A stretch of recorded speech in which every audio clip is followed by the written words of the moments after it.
Halo semuanya, Assalamualaikum warahmatullahi wabarakatuh. Selamat pagi, berjumpa kembali dengan Buditaya dalam pembelajaran tematik. Nah, hari ini kita akan melanjutkan belajar di subtema 1 ya.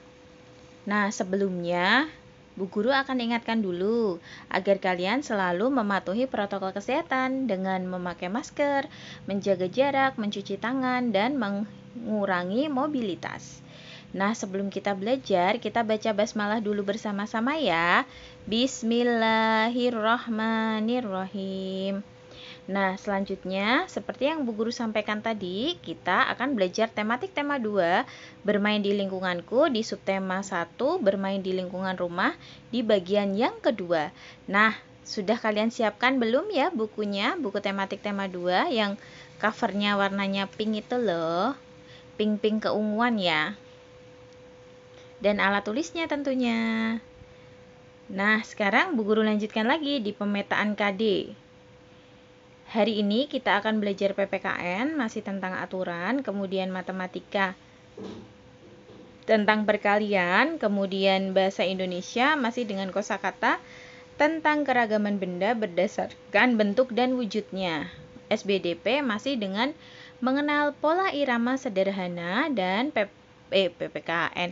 PJOK tentang variasi gerak dasar lokomotor, non-lokomotor sesuai dengan konsep tubuh, ruang, usaha, dan keterhubungan dalam berbagai bentuk permainan sederhana atau tradisional. Nah, kemudian untuk tujuan pembelajarannya, tadi sudah sekilas Bu Guru sampaikan di KD ya. Nanti diharapkan kalian dapat membedakan panjang pendek nada pada lagu, kemudian menentukan tekanan kuat dan lemah pada lagu, kemudian dapat menemukan kosakata yang berkaitan dengan keragaman benda. Kemudian menyatakan perkalian dua bilangan ya dengan sebagai penjumlahan berulang dengan benar. Kemudian nanti mempraktekkan variasi gerak memutar ya dan menekuk tanpa berpindah tempat. Kemudian dapat memahami dan mengidentifikasi berbagai aturan bermain dan aturan yang berlaku dalam kehidupan sehari-hari. Kemudian untuk landasan keiteannya ada di Quran surat Al-Anfal ayat 20 ya. Oke, kita lanjutkan lagi di halaman 28. Oke, selanjutnya kita sudah ada di halaman 28 ya. Nah, nyanyikan kembali lagu Berdayung bersama temanmu. Yuk kita nyanyi bareng-bareng lagi ya. Bu Guru hitung 1, 2, 3. Lajulah perahuku laju, meluncur di air biru. Lajulah perahuku laju, ke tempat yang aku tuju. Jangan hirau angin datang, biarkan bertiup kencang. Lajulah perahuku laju, ke tempat yang aku tuju. Nah, Bu Guru ingatkan lagi, bagi yang belum mengumpulkan lagu Berdayung, masih Bu Guru tunggu ya, sampai dengan hari Jumat. Nah, selanjutnya kita lanjutkan lagi di halaman 29 ya. Nah, di situ ada ayo mencoba. Nah, di sini kalian akan mengetahui sifat-sifat benda. Alat dan bahan yang dibutuhkan itu ada kelereng, air, pensil, sirup, minyak, gelas, botol air minum. Nah, caranya gimana Bu Guru? Caranya setiap benda dari kelereng, air, pensil, sirup, minyak itu kalian pindahkan dari gelas ke botol air mineral. Kemudian kalian amati bagaimana bentuknya. Nah, kemudian hasil pengamatannya kalian tulis di tabel. Bentuk benda tetap berubah, ada kelereng, air, pensil, sirup, dan minyak. Nah, kita mulai dari kelereng dulu ya. Nah, kelereng itu termasuk benda padat. Nah, benda padat itu jika dipindahkan kemanapun, dia bentuknya akan selalu seperti itu dan tidak akan berubah. Sedangkan air itu termasuk benda cair. Benda cair jika dipindahkan ke berbagai tempat, misalkan di gelas, dia bentuknya akan seperti gelas, di mangkok, dia bentuknya akan seperti mangkok, dan dimanapun tempatnya dia akan menyerupai bentuk tempatnya. Nah, bedanya itu ya, kalau kelereng itu termasuk benda padat, jadi bentuknya dia adalah tetap. Sedangkan air dia termasuk benda cair, jadi dipindah kemanapun bentuknya akan seperti tempatnya. Yuk kita mulai mengerjakan, ambil pensilnya ya. Bentuk benda kelereng berarti tetap. Kita kasih checklist ya. Kemudian untuk air bentuknya berubah. Kemudian pensil itu termasuk benda cair atau padat? Kalau padat dia berarti tetap, pensil tetap ya. Sedangkan sirup dan minyak dia termasuk benda cair, jadi bentuknya akan berubah sesuai dengan tempatnya. Nah, ini dia. Nah, kesimpulannya apa Bu Guru dari percobaan ini? Kesimpulannya adalah benda padat bentuknya selalu tetap. Sedangkan benda cair bentuknya berubah sesuai dengan tempatnya. Seperti yang Bu Guru jelaskan tadi ya. Nah, sekarang kita lanjutkan di halaman 31. Di halaman 31 di situ ada percakapan antara Ibu dan Beni. Nah, nanti silakan kalian baca ya. Kemudian kalian kerjakan, ayo menulis di halaman 32 dan 33 ya. Silakan nanti dilengkapi, dijawab sesuai dengan percobaan yang sudah dilakukan oleh Beni dan Ibu. Begitu ya. Nah, kemudian nanti boleh minta bantuan ayah, bunda atau kakaknya ya. Kemudian kita lanjutkan di halaman 33. Di situ ada ayo berlatih. Perhatikan contoh berikut. Di situ ada botol. Ada berapa kotak ya? Kita hitung 1, 2, 3, 4. 4 berarti 4-nya taruh depan ya. Kemudian dikalikan isi. Isinya ada 2 tiap kotak. Berarti 4 kali 2 sama dengan 8. Nah, ingat ya, saat mengerjakan perkalian konsepnya adalah kotak dikalikan isi, jangan terbalik. Nah, kita lihat ya yang nomor 1. Di situ ada berapa kotak ya? Ada 1, 2, 3. Oh, 3. Tulis 3. Kemudian dikalikan isinya berapa ya tiap kotak? 1, 2, 3, 4. Ada 4 gelas. Berarti 3 dikali 4 sama dengan 12. Sambil mengingat ya, kemarin guru juga udah jelaskan. Selanjutnya nomor 2. Di situ ada banyak lilin. Lilinnya ada berapa kotak ya? Kita hitung 1, 2, 3, 4, 5, 6. Oh, ada 6 kotak. Berarti tulis 6 dikalikan isinya berapa? Berapa lilin satu kotaknya? 1, 2, 3. 6 kali 3 sama dengan 18. Nah, selanjutnya di nomor 3, 4, dan 5 silakan kalian kerjakan mandiri di rumah ya. Boleh nanti misalkan belum paham tanya ayah, bunda, atau kakak. Atau besok Jumat bisa tanya saat Zoom dengan Bu Guru ya. Oke, Bu Guru lanjutkan. Di halaman 38. Nah, di halaman 38 kita akan belajar sifat benda, yaitu benda gas. Tadi kita sudah belajar benda padat dan benda cair. Sekarang kita belajar benda gas ya. Nah, di sini alat dan bahan yang diperlukan adalah balon dan kantong plastik bening. Nah, cara kerjanya gimana Bu Guru? Yang pertama, tiuplah balon sampai menggelembung, sampai mengembang besar ya, baru nanti diikat. Kemudian kantong plastik beningnya juga sama, ditiup kemudian diikat. Nah, sekarang perhatikan tuh bentuk balonnya dan plastiknya jadi seperti apa. Kira-kira sama atau beda ya bentuknya kantong plastik sama balon? Beda ya tentunya ya, karena kan plastik ya bentuknya seperti itu, kalau balon ya bentuknya seperti itu, jadi berbeda. Nah, kesimpulannya adalah benda gas bentuknya sesuai dengan tempatnya. Kalau benda gas itu ada di ban sepeda, berarti bentuknya akan menyerupai ban sepeda.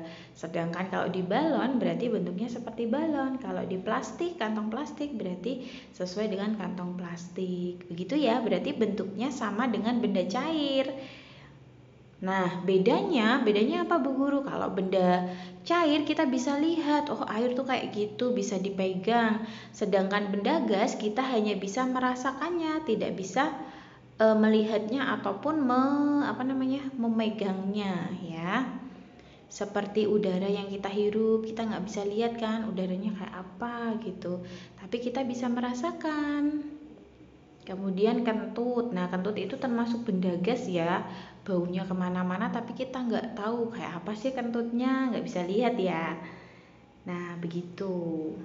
Oke, kita lanjut ya. Di halaman 41. Nah, selain bermain simpai, kalian juga bisa melakukan gerakan menekuk pada permainan kepala, pundak, lutut, kaki. Kalian hafal ya lagunya ya. Kepala, pundak, lutut, kaki, lutut, kaki. Nah, nanti bisa kalian berlatih mempraktekannya bersama dengan anggota keluarga di rumah ya, dengan ayah, dengan bunda, dengan kakak, dengan adik sambil bernyanyi. Kemudian nah, saat bermain pasti ada aturannya ya, dan setiap aturan permainan harus dipatuhi. Ketika bermain tidak boleh curang. Aturan tidak hanya ada dalam permainan saja. Di rumah juga ada beberapa aturan. Nah, teman-teman mau tahu nggak peraturan yang ada di rumah Beni ini? Beni mau kasih tahu. Nah, aturan ada di mana-mana. Aturan berlaku di rumah, di sekolah, di masyarakat, di permainan yang sudah tadi kita pelajari ya. Kemudian aturan berguna untuk mengatur kehidupan. Aturan di rumah wajib ditaati oleh semua anggota keluarga. Tidak hanya orang tua, ayah bunda aja yang mematuhi peraturan, tapi semuanya yang ada di rumah itu. Misalkan di rumah itu ada ayah, bunda, anak-anaknya, kemudian ada kakek, nenek, ya semua harus wajib mematuhi peraturan. Begitu ya, tidak hanya ayah, bunda saja atau anak-anaknya saja, tidak, tapi harus semuanya. Nah, kemudian aturan dalam bermain juga wajib ditaati oleh semua anggota yang ikut dalam permainan. Nah, coba bayangkan apa yang terjadi kalau kita tidak mematuhi aturan.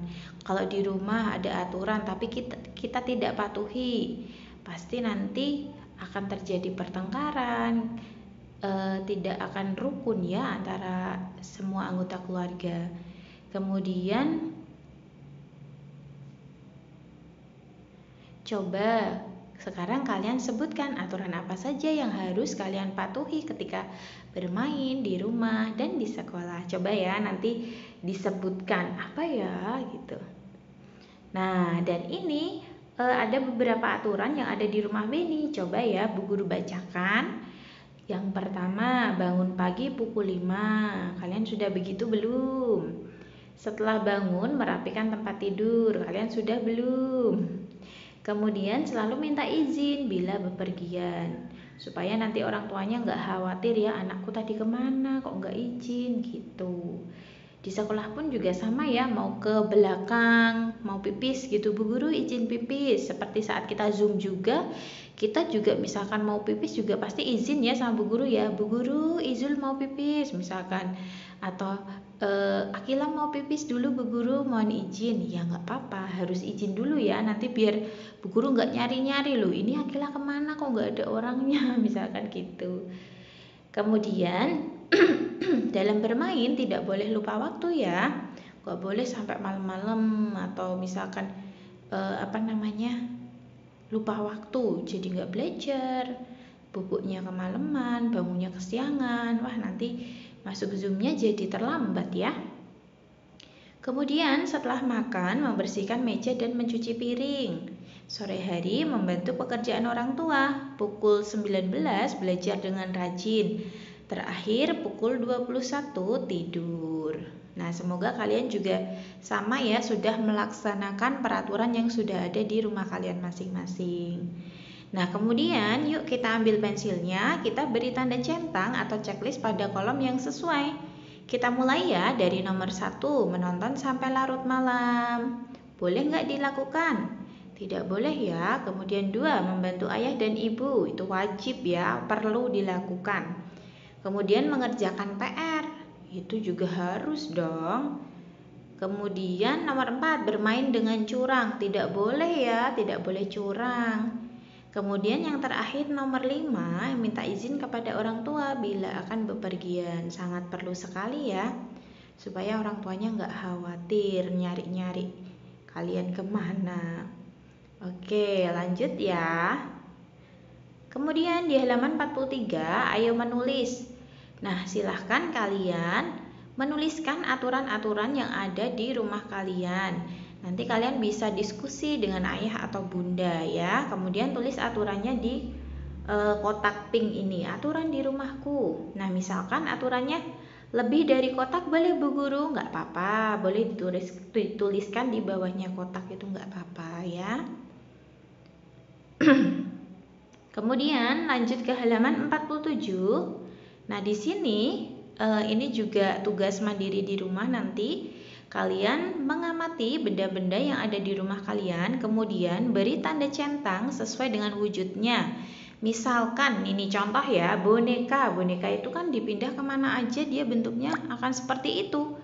Ya tetap boneka ya, nggak bisa dia meleleh atau berubah bentuk, itu nggak, berarti disebut benda padat. Nanti silakan kalian isi nomor 2 sampai dengan 10 dan nanti silakan diidentifikasi dia termasuk benda padat, cair atau gas ya. Nanti dicentang. Misalkan bukan termasuk benda cair ya di strip, bukan gas ya berarti di strip gitu ya. Nah, semoga nanti kalian dimudahkan dalam mengerjakan tugas. Kemudian kita lanjutkan di halaman 51. Nah, di sini ada ayo berlatih menuliskan perkalian ya dalam bentuk penjumlahan berulang. Yuk kita mulai dari nomor 1, 2 dikali 5, berarti kotaknya ada 2 ya itu ya. Kemudian isinya adalah 5. Kita tulis 5 ditambah 5 sama dengan 10. Kemudian nomor 2 yuk, 4 dikali 2 berarti kotaknya ada 4, 1, 2, 3, 4. Oh udah betul, berarti isinya ada 2. 2 ditambah 2 ditambah 2 ditambah 2 sama dengan 8. Kemudian nomor 3 yuk, 5 dikali 7, kotaknya ada 1, 2, 3, 4, 5. Oh iya udah betul ya, karena kan yang depan itu kotak dikalikan isi ya. Berarti 7 ditambah 7 ditambah 7 ditambah 7 ditambah 7 sama dengan 35. Oke, untuk nomor 4, 5, 6, 7, 8, 9, 10 silakan kalian kerjakan secara mandiri ya. Ingat, mengerjakannya harus teliti, nggak boleh tergesa-gesa, nggak boleh buru-buru. Pengen cepat selesai Bu Guru, jangan ya. Harus dicek lagi, hitung dengan baik supaya nanti hasilnya betul ya, hasilnya benar. Oke, kita lanjutkan ya. Nah, untuk kesimpulan pembelajaran di subtema 1, bagian 1 dan 2. Yang pertama, dalam lagu ada nada panjang dan pendek, dinyanyikan dengan tekanan kuat atau lemah. Kemudian ada 3 wujud benda ya, yang udah kita pelajari, ada padat, cair, dan gas. Kemudian perlu diingat bahwa perkalian 2 bilangan merupakan penjumlahan berulang. Contoh variasi gerak non-lokomotor adalah gerakan menggunakan simpai yang kemarin udah kita pelajari ya, dan permainan kepala, pundak, lutut, kaki. Tanpa berpindah tempat ya itu ya, karena kan non-lokomotor. Kalau lokomotor berarti berpindah tempat, kalau non-lokomotor berarti nggak pindah-pindah, tetap di situ aja. Kemudian nomor 5, dalam kehidupan sehari-hari kita harus mentaati peraturan yang berlaku agar kehidupan menjadi aman, tentram, rukun ya, tidak terjadi pertengkaran. Oke, setelah kesimpulan, Bu Guru akan sampaikan untuk tugas hari ini. Nah, hari ini tugasnya adalah mengerjakan latihan soal halaman 30, 32, 33, 34, 35, 47, dan 51. Nah, beberapa halaman sudah kita kerjakan bersama ya. Nanti selanjutnya ada yang kalian kerjakan mandiri di rumah. Semoga kalian nanti diberi kemudahan dan kelancaran dalam mengerjakan tugas. Semangat ya. Sudah kelas 2 nih, harus semangat. Nah, alhamdulillah untuk pembelajaran tema 2 subtema 1 bagian yang kedua telah selesai. Dan semoga apa yang Bu Guru sampaikan dapat dipahami dengan baik. Menambah pemahaman kalian ya tentang perkalian. Kemudian Bu Guru juga berdoa agar kalian diberi kemudahan, kelancaran dalam belajar, dalam mengerjakan tugas dari Bu Guru. Amin ya rabbal alamin. Nah, tadi sudah ada tugas, sudah ada materi, kesimpulan. Berarti Bu Guru akhiri ya untuk pembelajaran hari ini. Dan semoga apa yang Bu Guru sampaikan bermanfaat untuk kalian semua. Dan tak lupa Bu Guru ucapkan, mohon maaf ya apabila hari ini Bu Guru ada salah dan kekurangan. Kita akhiri ya dengan membaca hamdalah dan doa kafaratul majlis. Yuk bersama-sama. Alhamdulillahirabbil alamin. Subhanakallahumma wa bihamdika asyhadu alla ilaha illa anta astaghfiruka wa atubu ilaik. Terima kasih semuanya. Tugasnya jangan lupa dikerjakan ya. Bu Guru akhiri untuk pembelajaran hari ini. Sampai ketemu lagi di pembelajaran selanjutnya. Wassalamualaikum warahmatullahi wabarakatuh. Dadah.